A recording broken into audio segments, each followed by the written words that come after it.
2. Fausse interprétation de la production sur une échelle progressive. Les marchandises que le capitaliste achète, avec une partie de la plus-value, comme moyen de jouissance, ne lui servent pas évidemment de moyen de production et de valorisation. Note 37. Le travail qu'il paye dans le même but n'est pas non plus du travail productif. L'achat de ces marchandises et de ce travail, au lieu de l'enrichir, l'appauvrit d'autant. Il dissipe ainsi la plus-value comme revenu, au lieu de la faire fructifier comme capital.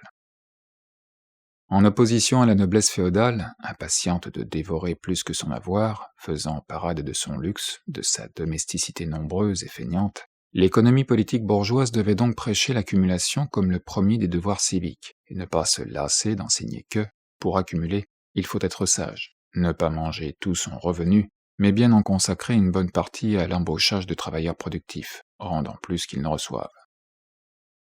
Elle avait encore à combattre le préjugé populaire qui confond la production capitaliste avec la thésaurisation, et se figure qu'accumuler veut dire ou dérober à la consommation les objets qui constituent la richesse, ou sauver l'argent des risques de la circulation.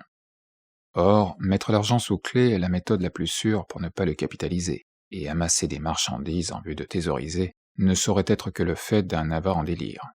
Note 38. L'accumulation des marchandises, quand elle n'est pas un incident passager de leur circulation même, est le résultat d'un encombrement du marché ou d'un excès de production. Note 39. Le langage de la vie ordinaire confond encore l'accumulation capitaliste, qui est un procès de production, avec deux autres phénomènes économiques, à savoir l'accroissement des biens qui se trouvent dans le fonds de consommation des riches et ne s'usent que lentement, note 40, et la formation de réserves ou d'approvisionnement, fait commun à tous les modes de production. L'économie politique classique a donc parfaitement raison de soutenir que le trait le plus caractéristique de l'accumulation, c'est que les gens entretenus par le produit net doivent être des travailleurs productifs et non des improductifs. Note 41. Mais ici commence aussi son erreur. Aucune doctrine d'Adam Smith n'a autant passé à l'état d'axiome indiscutable que celle-ci. Que l'accumulation n'est autre chose que la consommation du produit net par des travailleurs productifs, ou, ce qui revient au même, que la capitalisation de la plus-value n'implique rien de plus que sa conversion en force ouvrière. Écoutons par exemple Ricardo. Ouvrez les guillemets. On doit comprendre que tous les produits d'un pays sont consommés, mais cela fait la plus grande différence qu'on puisse imaginer qu'ils soient consommés par des gens qui produisent une nouvelle valeur, ou par d'autres qui ne la reproduisent pas. Quand nous disons que du revenu a été épargné et joint au capital, nous entendons par là que la portion du revenu qui s'ajoute au capital est consommée par des travailleurs productifs, au lieu de l'être par des improductifs. Il n'y a pas de plus grande erreur que de se figurer que le capital soit augmenté par la non-consommation. Note 42, fermez les guillemets. Il n'y a pas de plus grande erreur que de se figurer que la portion du revenu qui s'ajoute au capital soit consommée par des travailleurs productifs. D'après cette manière de voir, toute la plus-value transformée en capital deviendrait capital variable, ne serait avancée qu'en salaire. Au contraire, elle se divise, de même que la valeur capitale dont elle sort, en capital constant et capital variable, en moyens de production et force de travail. Pour se convertir en force de travail additionnelle, le produit net doit renfermer un surplus de subsistance de première nécessité, mais pour que cette force devienne exploitable, il doit en outre renfermer des moyens de production additionnels, lesquels n'entrent pas plus dans la consommation personnelle des travailleurs que dans celle des capitalistes. Comme la somme de valeur supplémentaire, née de l'accumulation, se convertit en capital de la même manière que toute autre somme de valeur, il est évident que la doctrine erronée d'Adam Smith sur l'accumulation ne peut provenir que d'une erreur fondamentale dans son analyse de la production capitaliste. En effet, il affirme que, bien que tout capital individuel se divise en parties constantes et parties variables, en salaire et valeur des moyens de production, il n'en est pas de même de la somme des capitaux individuels, du capital social. La valeur de celui-ci égale au contraire la somme des salaires qu'il paye. Autrement dit, le capital social n'est que du capital variable. Un fabricant de draps, par exemple, transforme en capital une somme de 200 000 francs. Il en dépense une partie à embaucher des ouvriers tisseurs, l'autre à acheter de la laine filée, des machines, etc. L'argent, ainsi transféré aux fabricants des filets, des machines, etc., paye d'abord la plus-value contenue dans leurs marchandises.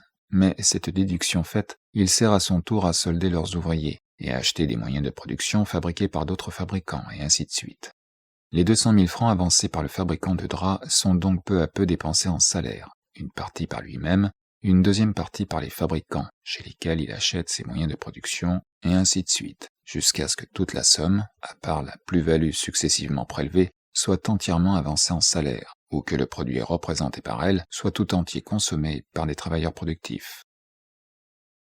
Toute la force de cet argument gît dans les mots, et ainsi de suite, qui nous renvoie de Caïphe à Pilate sans nous laisser entrevoir le capitaliste entre les mains duquel le capital constant, c'est-à-dire la valeur des moyens de production, s'évanouirait finalement. Adam Smith arrête ses recherches précisément au point où la difficulté commence. Note 43. La reproduction annuelle est un procès très facile à saisir, tant que l'on ne considère que le fond de la production annuelle. Mais tous les éléments de celle-ci doivent passer par le marché.